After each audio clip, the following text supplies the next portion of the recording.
You are listening to We Saw the Devil, an investigative and conversational true crime podcast that deep dives into fascinating criminal cases that are solved, unsolved, or ongoing. From America's Lori Vallow to Germany's Armin Meiwes, we examine and discuss the world's most shocking cases. If you're enjoying the show, don't forget to follow us online. Check us out at WeSawTheDevil.com and We Saw the Devil on Facebook, Twitter, and Instagram. And don't forget, you can become part of the show by backing us on Patreon.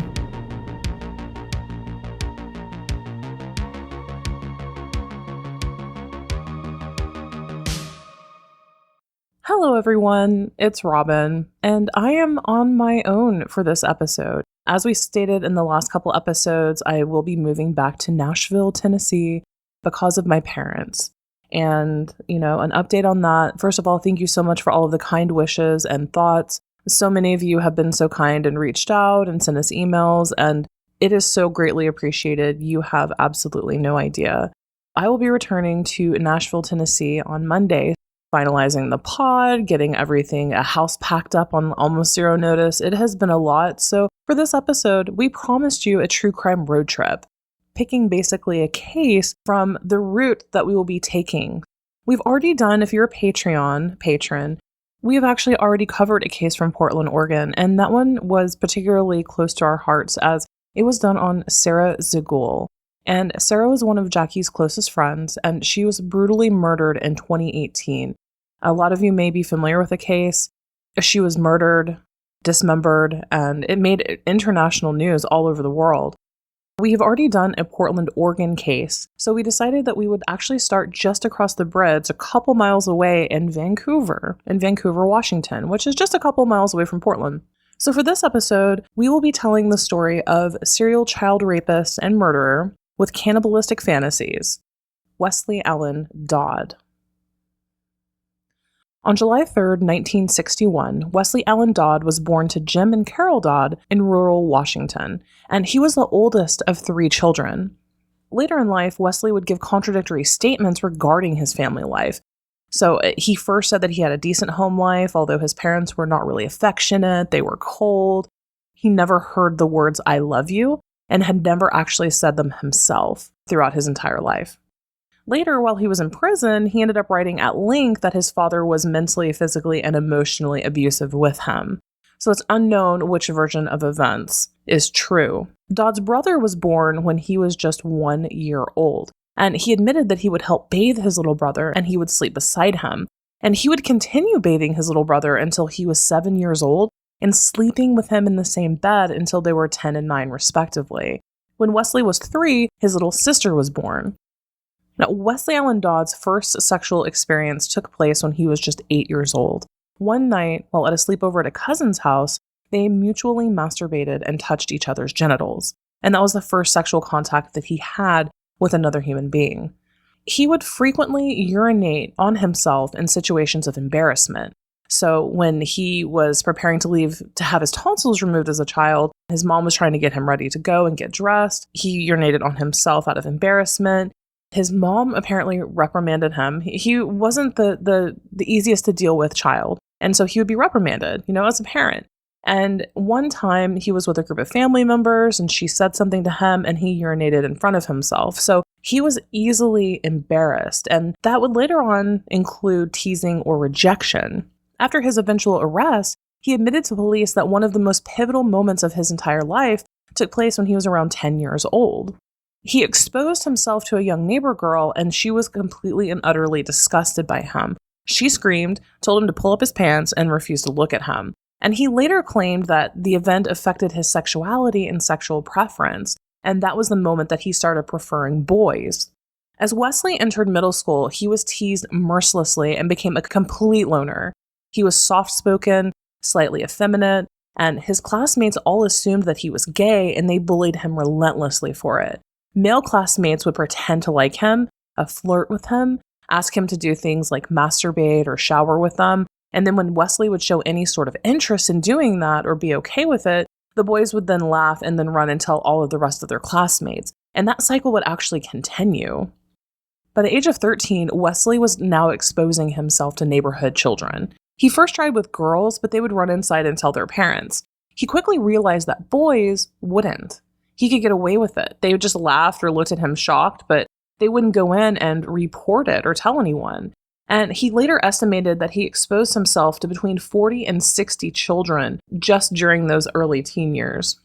He also accomplished this by asking kids if they wanted to see a trick. A classmate of his had a father who had to catheterize himself, and Westley became infatuated with this and then started being a little bit too much like Albert Fish, and he began to insert needles and the points of pens into the head of his penis. And he would ride his bicycle up to a lone child, typically a boy, ask if he wanted to see a magic trick, and then expose himself while he stuck things into the head of his penis. So this was when he was around 13 and 14 years old, so already we had a lot of extreme behaviors going on there. His father was well aware of his son's extracurricular activities. He was well aware. He and Westley apparently had a very honest relationship, almost like friends. They had frequent father-son talks, but he did nothing. Obviously, should have reported him to police or gotten him into intense psychological help or therapy, but he did not do it. He actually ignored it entirely. The age of 14 was very important in Dodd's life. He began to sexually molest his younger sister during this time. He would go into her bedroom at night and place her hand on his penis and then repeatedly try to have sex with her. She did always refuse it, and this never took place and it never happened. She also never reported it to their family, to their parents. Now, coming from a large family, he had many, many, many cousins. It was a very large extended family. And he immediately became sexual with all of his cousins. He had anal sex with one 8-year-old male cousin. He molested a 6-year-old female cousin and then had sex with her 6-year-old brother on the same day. As far as we know, none of these other children or family members reported it to police, their family, a counselor, a teacher. It went completely unreported. Now, it's also during this time that he started experimenting with bestiality and corporophagia, and he would spread his own feces all over his body and genitals and then initiate sexual contact with his family dog. Late into his 14th year, Westley's parents separated and later divorced, and he was beyond emotionally starved, and he did not take it well. He really wanted, like I think a lot of children at that time, he wanted and desired that physical contact. In order to obtain that, he went to a local elementary school and asked 6 children, 3 boys and 3 girls, he handpicked them if they would play a game with him. He then had them touch his genitals under the guise of a magic trick, and he later returned to the same elementary school and did it again. When he was 15, he was arrested for exposing himself, but instead of being prosecuted, was given mandatory counseling. He did, in fact, complete that counseling program. At the age of 16, he molested at least 20 additional children, ranging from the ages of 1 year old to 10. By 16, both of his parents were remarried, and he eventually began molesting his 10-year-old stepbrother. Between the ages of 17 and 19, Dodd worked at a Christian music camp, and here he would go on to molest at least a dozen of the young campers, both boys and girls. He once attempted to abduct 3 young girls, and they reported him to the police. Now, he even admitted directly to the police that he was trying to abduct and molest them. However, he was not arrested, prosecuted, or incarcerated. They just let him go on his merry way. At age 20, Westley enlisted in the Navy and seemingly had a bright and promising future. He scored well on all of his testing, he was in the top 10% of his class, and he was put on submarine duty, which eventually docked out of Bangor, Washington. And unable to control his impulses, he would go on to molest multiple young children who lived on the base, on the military base. Trying to extend his area and not get caught, he began taking trips to Seattle to the local movie theater in order to find victims. He believed that he could go and hang out where the kids did, and that would be arcades at that time, in the mid-70s. So he would hang around the arcades and then offer the children money, sometimes up to $50, to engage in sexual acts with him. And he was finally arrested after being caught with an 11-year-old boy in a movie theater bathroom. But the charges against him were dropped. So again, he fell off the radar. On December 30th, 1982, at the age of 21, Dodd was caught trying to molest a child on the military base in Bangor, Washington, and he was discharged from the Navy for, quote, indecent liberties. And he was arrested and put in jail for 17 days in order to undergo counseling. No jail time. No official lengthy jail time. A year later, in May of 1984, he was once again arrested for child molestation. and he was given a 1-year suspended sentence. Again, no long-term jail time. The next year, in 1985, Westley was briefly living in Idaho, and you guessed it, he was arrested for molesting a 10-year-old boy. This time, he was sentenced to 10 years in prison, but guess what? He only served 4 months. After the next 2 years, Dodd admitted to molesting at least 25 to 30 more young male victims. At the age of 25, he began having a sexual relationship with a female coworker, whose son he was also raping in secret. He ended up moving to Seattle at this time, and later he would go on to recount, quote, "Now, when I go to Seattle, I had learned I was less likely to be reported for molestation than for an attempt. I decided that from now on, I would be a little bit more forceful. I would no longer accept no as an answer to my requests." In Seattle, during this time, while he was 25 years old, he later claimed to have molested between 25 and 30 additional children. It was also here where his impulses took a darker turn. He later said, quote, "The more I thought about it, the more exciting the idea of murder sounded. I planned many ways to kill a boy. Then I started thinking of torture, castration, and even cannibalism." I was afraid of going back to jail again. I still needed to go out and west. I didn't want the kid to be able to report it, or give a description or anything, because I knew I'd go back to jail. So I started thinking that I would have to kill to keep him quiet. And the killing part in my mind became as exciting as the molesting was. At the age of 26, while working as a security guard at a construction site, Dodd finally picked out his first victim that he had planned to murder. It was an 8-year-old son of one of the company employees. He was discovered while trying to lure the child away, and the police were called. The child managed to go home, say that he wanted to get a toy, told his mom about Dodd, and police were called. Again, another molestation charge, another obvious attempt at abduction, and he received another suspended sentence and only spent 118 days in jail. By the age of 27, Dodd moved to Vancouver, Washington, and he started working at a place called Pack Paper. And he told his coworkers that he was recently divorced and that his child had died of crib death. He noticed a park nearby his work. In a journal that he kept, he wrote, quote, "If I can get it home, I'll have more time for various types of rape rather than one quickie before a murder."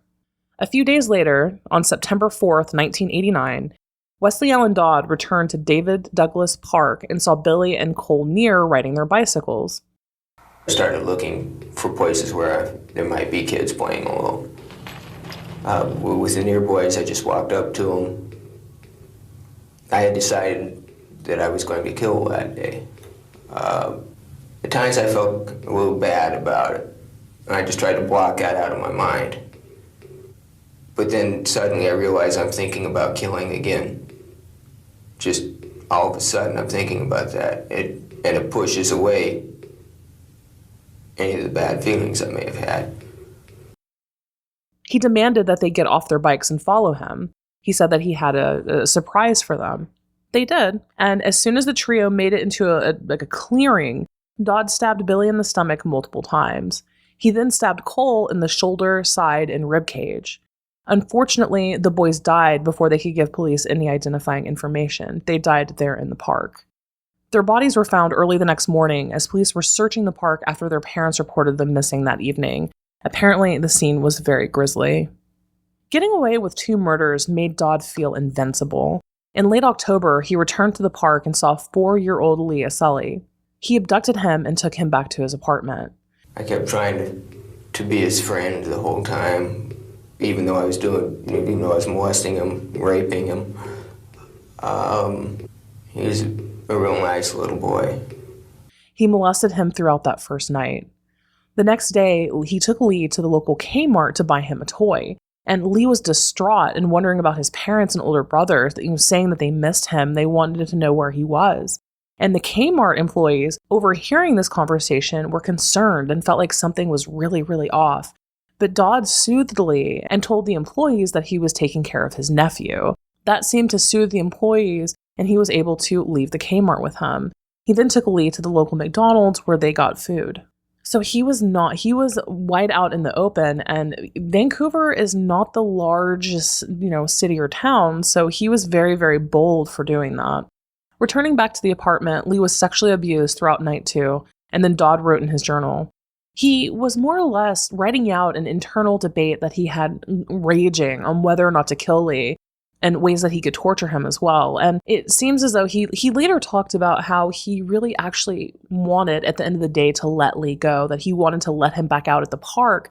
But because Vancouver and the area was such a small town, he was afraid that that Lee would be able to identify him if they ran into each other one day, that someone would see him dropping Lee off. He decided that he had to kill him. So at one point in the middle of that night, he rolled over and whispered into this little boy's ear, "I'm going to kill you tomorrow." And that sent Lee into a crying fit. And then Westley said, "No, I'm just kidding. I'm not going to. We're going to go get more toys tomorrow." And then Lee went to sleep. Early the next morning, Dodd strangled him to death while he was sleeping. And then he cleared out a small closet that he had in his room, and he hung the boy and took pictures of him. He hid his small body in a fort of blankets and pillows in the back of the closet, and then left for work for the day. In his journal entry that day, he wrote, quote, "I'll figure out a way to dump the garbage." He disposed of Lee's body near Vancouver Lake, taking his underwear as a trophy and stashing them in a briefcase under his bed. Lee's body was found 2 days later by pheasant hunters. His parents were obviously inconsolable. Police started a massive investigation. Now we had 3 dead missing children in Vancouver, and they believed that the perpetrator would be at Leah Selly's funeral, but Westley Allan Dodd was not. He was at home building a homemade torture rack.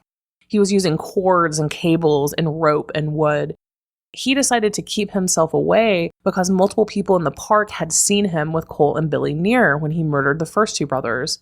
And a fairly accurate sketch had been made and aired to the local news and released out into both print and visual media. So he was trying to lay low at this time. The next month, Dodd decided to attack again, and he went back to using his old tactic of the movie theater. This time, he traveled to Camas, Washington, a town 20 minutes or so outside of Vancouver. He searched for the family-friendly movie listings and then went into a theater. He saw 6-year-old James Kirk. He waited until James went to the restroom and then grabbed him and made a mad dash for the car. But James was not having it. He screamed, yelled, kicked, and clawed, and he was saying, "Help, help," and he told everyone around him that the man was going to hurt him. The theater employees were obviously concerned and horrified. Again, Westley tried the, "I'm taking care of my son. Sorry, it's okay, son, it's okay, we'll get you out of here." Almost getting to his car, James was able to kick himself free and escape, and he ran back towards the movie theater. A manager from the movie theater was out on the sidewalk and was able to take him back to safety. But William Graves, the boyfriend of James Kirk's mother, was also at the movies with the family that day. And when he heard the commotion and James told him what had happened, he went after Westley Allan Dodd. Now, fortunately, in some sort of cosmic interference or coincidence, Westley Dodd's car had broken down right around the corner. And after getting the description of him and knowing what he was looking for, William approached him and pretended to be a helpful citizen, but then immediately put him in a headlock and brought him back to the theater to wait for police. The police were immediately dispatched to Westley Dodd's apartment. They found a whole host of different things. They found the homemade torture rack that he had been working on, which had not been used. They found belts, knives, ropes, and the ropes from Lee Selly were still hanging around the headboard and the footboard. However, the most disturbing evidence was in the briefcase under Westley Allan Dodd's bed. And this is a direct quote from an article on the case, which will be in our case notes on our website. Quote, "The first thing investigators noticed when they unlatched the briefcase was Lee's folded Ghostbusters underwear. They found Dodd's diaries, which painstakingly recounted his assaults and plans for future murders. Dodd had neatly organized the articles pertaining to the Neer and Selly cases and had systematically arranged his notes on the crimes divided into separate envelopes titled Incident 1, Incident 2, and Incident 3. A photo album with the words Family Memories on the cover functioned as Dodd's pornographic collection, which included images of Christ as a baby from iconographic paintings. It also contained advertising images of children in underwear. There were Polaroids of Dodd naked, Dodd assaulting Lee, and pictures taken of Lee after he had died, including one of the little boy hanging in the closet. Westley Allan Dodd was charged with aggravated first-degree murder in the deaths of Cole and Billy Neer and Leah Selly. He was also charged with attempted kidnapping of 6-year-old James Kirk. At first, he pleaded not guilty to all charges, but later changed his plea to guilty. And during his trial, he stood in front of a judge eventually and confessed in graphic detail, to all crimes. He also admitted that all crimes had been premeditated. The prosecution called for the death penalty, and the jury ended up agreeing. At his sentencing, Dodd told the court, quote, "I must be executed before I have an opportunity to escape or kill someone within the prison. If I do escape, I promise you I will kill and rape and enjoy every minute of it."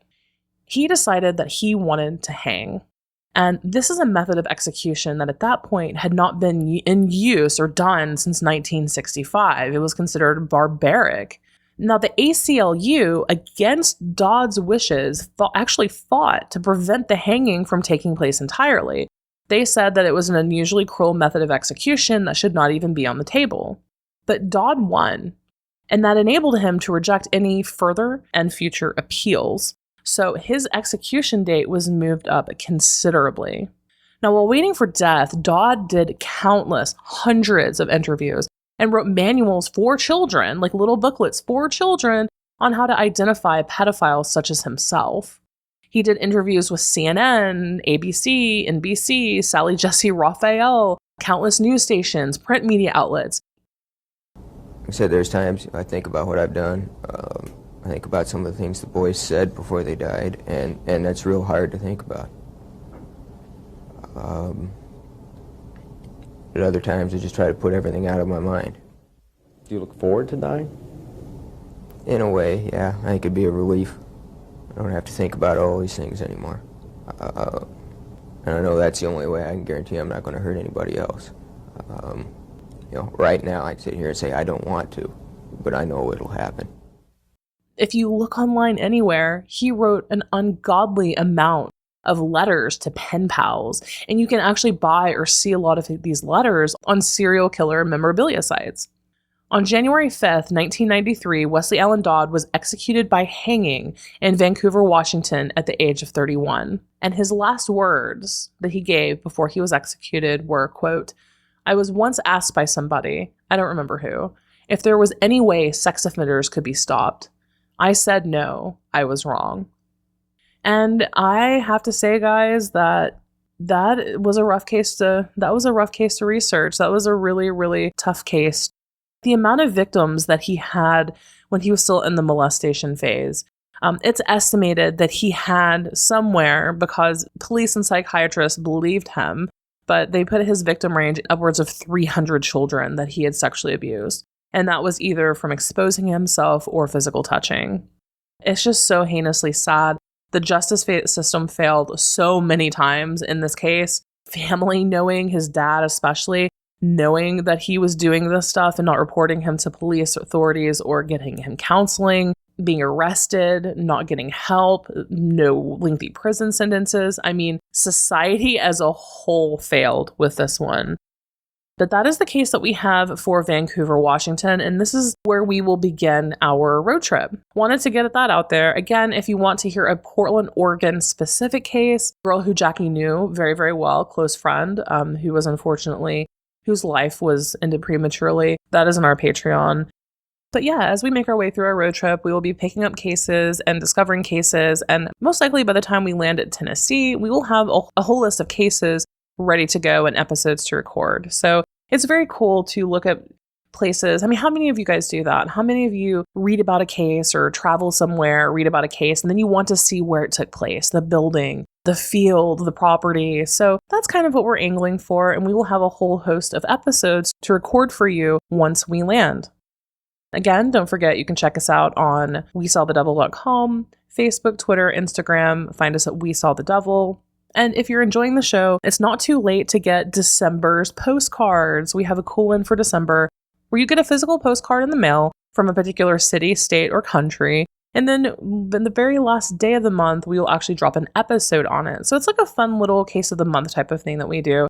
You can get true crime merch, stickers, ad-free episodes, which ads are annoying, I know, so you can get them ad-free with our Patreon. And then once we get settled, we plan on doing a lot more for the podcast, live streams, get more video content going. And really, we want to put out the show that our listeners want. we want to hear from you. You can pick our topics, pick the cases, help us choose that. And we have a really, really cool Facebook group for it too. So again, if you like the show and you want to back it, check us out on Patreon. That's patreon.com/We Saw the Devil. And because we will be on the road next week, the episodes, we probably will only have one episode next week. So I apologize for that, but we will be en route driving almost 2,500 miles. So thanks again for listening, guys. Until next crime.